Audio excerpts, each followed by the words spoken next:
حضرت بایزید بسطامی رحمۃ اللہ علیہ ابو الحسن خرقانی کے زمانے میں درود شریف کی اتنی اہمیت کے بارے میں اتنا ذکر نہیں ملتا تھا، لیکن جب سلسلہ شاذلی کے بزرگ آئے، جیسے کہ قصیدہ بردہ شریف کے جو بزرگ ہیں وہ بھی شاذلی تھے، امام جزولی بھی شاذلی تھے، جنہوں نے درود شریف کے اوپر بہت زور دیا کہ درود شریف کثرت کے ساتھ پڑھنا چاہیے۔ لیکن اس سے پہلے اگر دیکھا جائے تو کوئی ولی درود شریف کے اوپر اتنا کثرت کے ساتھ زور نہیں دیتا، خود غوث پاک نے اتنا زور نہیں دیا۔ اس کی کیا وجہ ہے کہ ایک زمانے کے بعد درود شریف کی کثرت والی بات نہیں ملتی، داتا صاحب نے بھی کوئی ذکر نہیں کیا، اب ہر کوئی کہتا ہے درود ہی زیادہ کرو۔ نجف علی بھائی نے یہ سوال کیا ہے کہ درود شریف کی جو اہمیت ہے وہ سارے بزرگان دین نے اس پر زور نہیں دیا ہے۔ سرکار گوھر شاہی نے جو بات ہمیں بتائی ہے وہ یہ ہے کہ شریعت میں سب سے افضل ترین عبادت درود شریف ہے۔ شریعت میں پوچھئے کیوں ہے؟ کیوں ہے؟ وہ اس لیے ہے کہ دیکھو بھائی، آپ کی جو نماز ہے شریعت والوں کی، اس میں حضوری قلب تو ہوتی نہیں ہے، تو اس کے عرش پر جانے کا کوئی بندوبست ہے نہیں۔ کبھی آپ نے سنا ہے کہ آپ کی نماز کو لینے کے لیے فرشتے آئے ہیں؟ نہیں نا۔ تو آپ کی نماز، آپ کے روزہ، آپ کا ذکر فکر ہے نا، تو اس کا جو ہے کوئی بندوبست نہیں ہے آپ کے پاس کہ اوپر پہنچائیں۔ لیکن درود شریف ایسی چیز ہے کہ جس کے لیے اللہ تعالیٰ نے فرشتوں اور ملائکہ کی ڈیوٹی لگا رکھی ہے کہ جو بھی درود پڑھے تو اس کو لے کے آؤ۔ تو اس لیے شریعت میں سب سے زیادہ اہمیت درود شریف کی اس لیے ہے کہ اس کو پہنچانے کے لیے ملائکہ اور فرشتوں کی ڈیوٹی لگی ہوئی ہے۔ آپ کی نمازوں کو اوپر پہنچانے کے لیے کسی فرشتے کی ڈیوٹی نہیں ہے، تو اس کا کوئی اعتبار نہیں ہے کہ آپ نے جو ذکر فکر کیا ہے، روزہ نماز کیا ہے، وہ پہنچ بھی جائے یا نہیں پہنچ جائے، اس کی کوئی گارنٹی نہیں، کیونکہ کوئی فرشتہ لینے کے لیے تو آیا نہیں کہ بھائی آپ کی نماز کو اوپر پہنچا دے۔ لیکن درود شریف کو پہنچانے کے لیے ملائکہ اور فرشتوں کی ڈیوٹی ہوتی ہے، ٹھیک ہے نا۔ اس لیے شریعت میں درود شریف افضل ترین عبادت ہے کیونکہ پہنچ جاتی ہے۔ پھر سرکار گوھر شاہی نے یہ فرمایا کہ جب کوئی بندہ ذکر قلب حاصل کر لیتا ہے، ذاکر قلبی بن جاتا ہے، تو اب وہ طریقت میں اس کا پہلا قدم ہے، اب اس کو حضوری قلب حاصل ہو جاتی ہے، تو اب اس کی نمازیں، اس کے اعمال قلب کی حاضری کی وجہ سے اوپر جاتے ہیں، اور براہ راست قلب کے ذریعے اللہ کے پاس پہنچتے ہیں، اور درود ملائکہ کے ذریعے پہنچتا ہے۔ تو پھر اولین جو اہمیت ہو جاتی ہے وہ ہو جاتی ہے ذکر قلب کو، اور پھر درود اس کا وسیلہ بن جاتا ہے، پھر درود اس کا وسیلہ بن جاتا ہے۔ جیسے سرکار گوھر شاہی نے مثال بھی دی کہ صحابہ کرام کہتے ہیں کہ جب ہم پر کوئی پریشانی آتی تو ہم درود پڑھتے۔ سرکار نے فرمایا کہ جب پریشانی آتی تھی تب درود پڑھتے تھے نا، باقی وقت کیا کرتے تھے؟ اللہ اللہ، ہر وقت اللہ اللہ کرتے تھے نا۔ تو جن کے پاس حضوری قلب میسر نہیں ہے، شریعت والے، ان کے لیے سب سے افضل عبادت جو ہے درود شریف ہو گئی۔ تو یہ بزرگ بھی وہی تھے شریعت کے، تو اس لیے انہوں نے شریعت والوں کو درود شریف کی اہمیت کا بتایا کہ درود پڑھو، درود پڑھو، درود پڑھو، درود پڑھو، درود۔ جس طرح آپ شیعہ حضرات ہیں، یعنی محمد صلی اللہ علیہ وسلم پر اور آل محمد پر درود و سلام پڑھتے رہتے ہیں، جب بھی نام سنتے ہیں صلوات، اور اس کے بعد جو ہے محمد آل محمد کے اوپر درود پڑھتے ہیں، کیونکہ اس کی اہمیت آئی ہے کہ بھائی ان کے اوپر رحم ہوگا، رحمت ہوگی، صرف یہی پتا ہے. ان کو یہ نہیں پتا کہ اگر مولا علی سے قلب کے ذریعے تعلق جڑ جائے تو بات اس سے بھی آگے پہنچ جائے گی. ہیں؟ تو یہ جو امام بصیری رحمۃ اللہ علیہ جنہوں نے قصیدہ بردہ شریف لکھا ہے، یہ شریعت والے تھے. اب چونکہ لوگوں میں یہ بات تضاد کے طور پر سامنے ان کے اس لیے آتی ہے کہ وہ ولیوں کے بیچ میں جو فرق ہے اس فرق کو سمجھ نہیں پاتے کہ یہ کس طرح کا ولی تھا، ہے نا بھائی.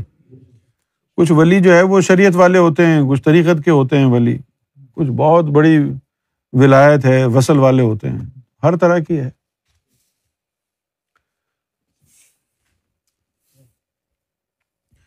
آپ جو یہ شریعت والے ہیں ان کے ہے کہ نماز پڑھیں، ہر وقت 5 وقت کی نماز پڑھیں. اور پھر جو طریقت والے ہوتے ہیں، طریقت والوں کا یہ ہے کہ بس جب نماز کا وقت آئے تو آنکھیں بند کر کے اس کے پاس ہی پہنچ جائیں، روح کے ذریعے نکل جائیں.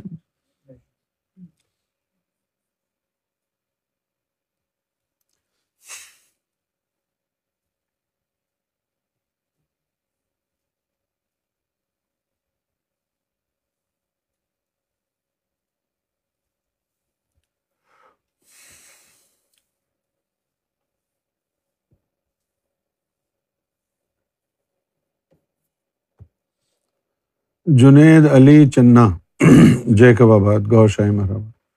قرآن کی آیت درود میں ہے، آیت درود میں ہے کہ بے شک اللہ اور اس کے فرشتے حضور پاک پر درود بھیجتے رہتے ہیں. اے ایمان والو تم بھی بھیجا کرو. سوال یہ ہے کہ سب فرشتے جتنے بھی آج تک بنائے گئے ہیں سب پڑھتے ہیں درود، یا یہ کوئی خاص فرشتے ہیں؟ فرشتوں کی زبان پر ہر وقت درود شریف ہوتا ہے؟ اگر نہیں تو اس آیت سے کیا مراد ہے؟ یہاں جو ہے اللہ تعالیٰ نے ملائکہ کی بات کی ہے، ٹھیک ہے بھائی. اس میں جو غور کرنا ہے آپ نے وہ یہ ہے، جیسے میں اگر یہ کہوں کہ بھائی یہ جو مٹھائی رکھی ہے، میں اور جتنے بھی انسان ہیں یہاں ہم روزانہ مٹھائی کھاتے ہیں، تو اس سے آپ کیا مراد لیں گے؟ کہ ناربری میں جو لوگ بیٹھے ہیں وہ بھی مٹھائی کھا رہے ہیں، اسٹریٹم میں جو بیٹھے ہیں، مانچسٹر میں جو بیٹھے ہیں وہ بھی مٹھائی کھا رہے ہیں سارے انسان؟ نہیں، جو میرے سامنے ہے. تو اللہ تعالیٰ نے بھی جو کہا ہے نا کہ ان اللہ و ملائکتہ، وہ ملائکہ جو اللہ کے ساتھ ہوتے ہیں ان کے بارے میں اللہ کہہ رہا ہے. جس طرح میں اگر کہوں کہ بھائی جتنے بھی بندے ہوتے ہیں اور ہم سب یہاں روز مٹھائی کھاتے ہیں، تو اب آپ اس بندے کے اوپر کہیں کہ انسان تو پوری دنیا میں ہے، کیا سارے انسانوں کے لیے کہا تھا؟ تو بات وہی ہو جائے گی کہ علم ایک نقطہ تھا، جاہل نے اس کو پھیلا دیا. اس کو کہتے ہیں منطق، لاجک. اس منطق سے بڑے بڑے لوگ گمراہ ہو جاتے ہیں، سمجھ گئے کہ نہیں جی وہاں تو لفظ آیا ہے ملائکہ، ملائکہ تو بہت ہوتے ہیں، لیکن اللہ تعالیٰ ان ملائکہ کے بارے میں کہہ رہا ہے جو اس کے ساتھ ہوتے ہیں وہاں پر عالم عادیت میں، اس کا جو پرسنل سٹاف ہے اس کے لیے جو ہے کہہ رہا. اب اگر یہ دیکھا جائے کہ کیا بھائی سارے فرشتے درود و سلام پڑھتے ہیں؟ نہیں، ایسا تو نہیں ہے. وہ کیوں کریں گے؟ قرآن مجید نے ہم کو کیا سمجھایا ہے فرشتوں کے بارے میں، ملائکہ کے بارے میں؟ وہ قرآن مجید کہتا ہے کہ اللہ نے ان فرشتوں کو، ملائکہ کو اپنی تقدیس بیان کرنے کے لیے پیدا کیا کہ یہ اللہ تعالیٰ کی حمد و ثنا کریں. یہ ان کی تخلیق کا، یعنی تخلیق کی وجہ یہ ہے کہ وہ اللہ تعالیٰ کی تقدیس بیان کریں، اللہ تعالیٰ کی حمد و ثنا کریں. یہاں جو بات ہے کہ ان اللہ و ملائکتہ یصلون علی النبی، یہاں پر ان ملائکہ کی بات ہے جو اللہ تعالیٰ کے ارد گرد وہاں ہوتے ہیں عرش پر، ان کی بات ہو رہی ہے۔ تو ان اللہ و ملائکتہ یصلون علی النبی یا ایھا الذین آمنوا صلوا علیہ وسلموا تسلیما، تو اے وہ لوگو جو ایمان والے ہو گئے ہو، تم بھی ان پر درود و سلام پڑھو۔ اللہ پڑھتا ہے اپنے ملائکہ کو اکٹھا کرے، چل پڑھ۔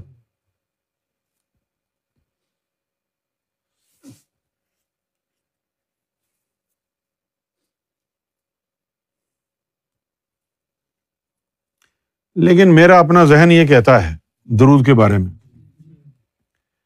کہ درود شریف اس لیے پڑھنا کہ بھئی رحمت ہو جائے گی، چلو درود پڑھ لیتے ہیں، 10 رحمتیں ملیں گی، مشکل کام آسان ہو جائیں گے، میں سمجھتا ہوں یہ توہین ہے درود کی۔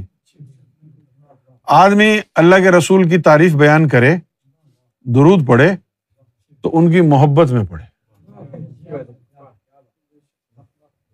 ان کی محبت میں پڑھے اور پورے اخلاص کے ساتھ پڑھے، بس پڑھے اور پڑھے اور پڑھے۔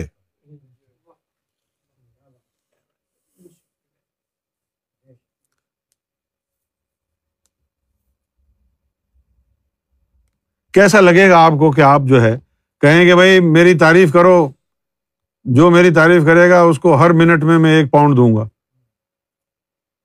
وہ بندہ جو ہے نا وہ لگے گا خپتی ہے سارا، کہ اپنی تعریف کروا کے پیسے دے رہا ہے نا۔ تو اب دیکھو تم کہ حضور صلی اللہ علیہ وسلم کو جب یہ پتہ چلے گا کہ اپنا کام نکلوانے کے لیے درود پڑھ رہا ہے میرے اوپر، یہ کتنا دکھ ہوگا ان کو۔ مزہ ان کو درود سننے کا کب آئے گا حضور صلی اللہ علیہ وسلم کو؟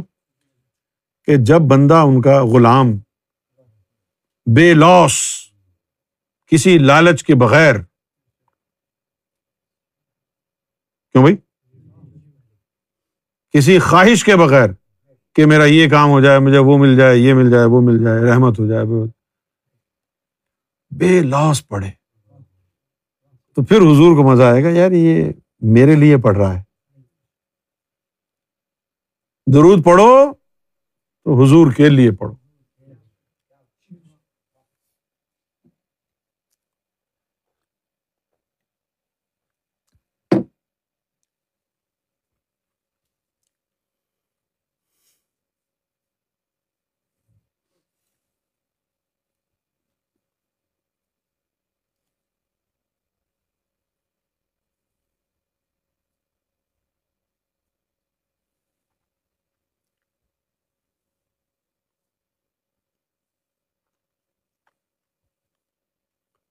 غفور بھائی کا کوئی اتا پتہ نہیں، کہاں چلے گئے؟ انڈیا گئے تھے نا؟ کس سے ملاقات کر رہے ہیں؟ وہ لوکل سارے بنگلور میں ہیں؟ ممبئی میں نہیں تھے لوکل؟ ہیں ممبئی میں؟ وہ تو کہہ رہے ہیں بنگلور میں۔ ممبئی میں کچھ ملا نہیں انہیں، بنگلور چلے گئے۔ ہم خیال لوگ ڈھونڈ رہے ہوں گے نا۔